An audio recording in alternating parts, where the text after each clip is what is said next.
प्रयागराज में नैनी के करछना में बीजेपी प्रत्याशी नीरज त्रिपाठी के समर्थन में चुनाव प्रचार करने पहुंचे सूबे के मुखिया योगी आदित्यनाथ ने जनसभा को संबोधित किया। इस मौके पर पूर्व विधायक राजबली जैसल ने बीजेपी की सदस्यता ग्रहण की। वहीं कार्यक्रम में बीजेपी के कई दिग्गज नेता भी मौजूद रहे। जनसभा को संबोधित करते हुए मुख्यमंत्री योगी आदित्यनाथ ने कहा कि पिछले 10 सालों में पूरा भारत बदल चुका है। उन्होंने कहा कि साल 2014 से पहले भारत का सम्मान नहीं बचा था, सीमाएं सुरक्षित नहीं थी, समाचार पत्रों में भ्रष्टाचार की खबरें मिलती थीं, शाम होते होते आतंकी वारदात की खबरें आने लगती थी, किसान की अकाल मौत और गरीब भूख से मरता था। इसके अलावा देश में नौजवान पलायन करते थे, बेटी और व्यापारी दोनों सुरक्षित नहीं थे। मुख्यमंत्री योगी आदित्यनाथ ने आगे कहा कि 2014 के बाद आतंकवाद और नक्सलवाद पर प्रभावी अंकुश लगा है। अब तो पटाखा भी बच जाए तो पाकिस्तान सबसे पहले सफाई देता है कि उसने कुछ नहीं किया। उन्होंने कहा कि आज पाकिस्तान में खाने के लाले पड़े हैं और भारत में 80 करोड़ लोगों को मुफ्त में राशन दिया जा रहा। प्रयागराज को देश की सुंदरतम नगरी के रूप में स्थापित करके दिव्य और भव्य कुंभ को बनाने के लिए और जो कुंभ की सोच थी त्रिवेणी पुष्प के रूप में सदैव केसरीनाथ त्रिपाठी की जो सोच थी उस सोच को आगे बढ़ाने के लिए आज मैं आया हूं आपके पास अपील करने के लिए।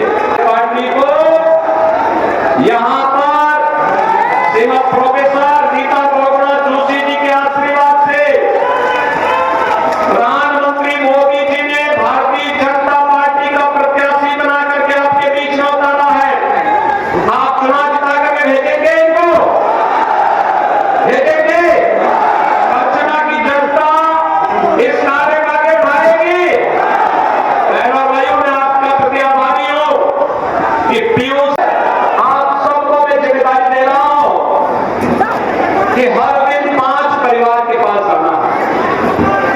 हर परिवार के प्रत्येक सदस्य से मिलना, 18 वर्ष से प्रत्येक सदस्य से मिलना है और उनसे बोलना है कि देश के अंदर आत्मनिर्भर और विकसित भारत के लिए मोदी जी को फिर से प्रधानमंत्री बनाना है। सहमत है ना? सहमत है ना?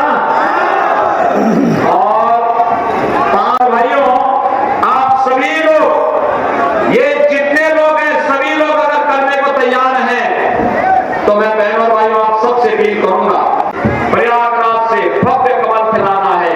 सदैव केसरीनाथ जी की कल्पना थी, उनकी कल्पना क्या थी कि प्रयागराज में त्रिवेणी पुष्प खिले और त्रिवेणी पुष्प के रूप में कमल खिलाने का काम नीरज त्रिपाठी के माध्यम से भी करना है।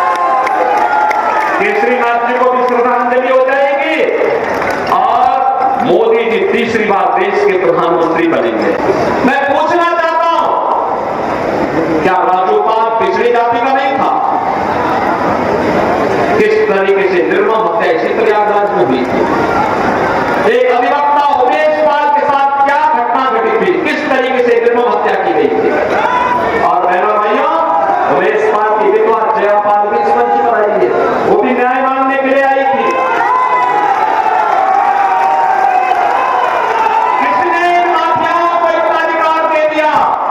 एक गरीब को, अपनी मेहनत से कमाने वाले एक गरीब को सरेआम गोली मारकर हत्या कर दे और समाजवादी पार्टी बेशर्मी के साथ इन माफियाओं को अपने गले का हार बनाती है। आप आश्चर्य कर रहे होंगे, कोई गरीब मरता है, इनकी संवेदनाएं मर जाती है।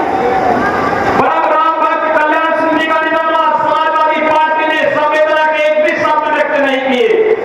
और बहनों भाइयों, अभी दूसरा माफिया मरा था, उसके घर मातम मनाने पहुंच गए।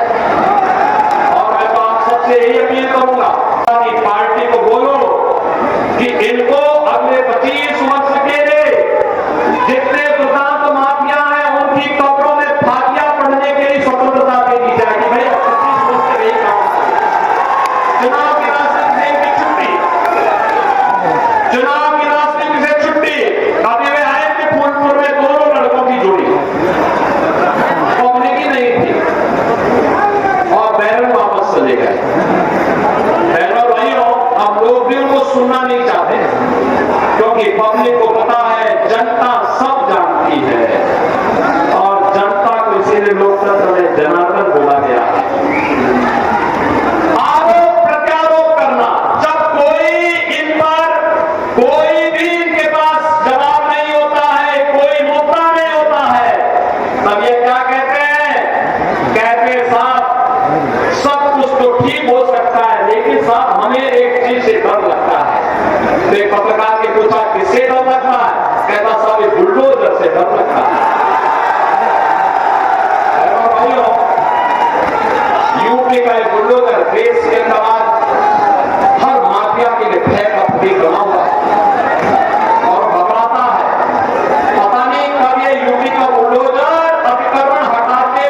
माफिया की छाती को रोकते हुए आगे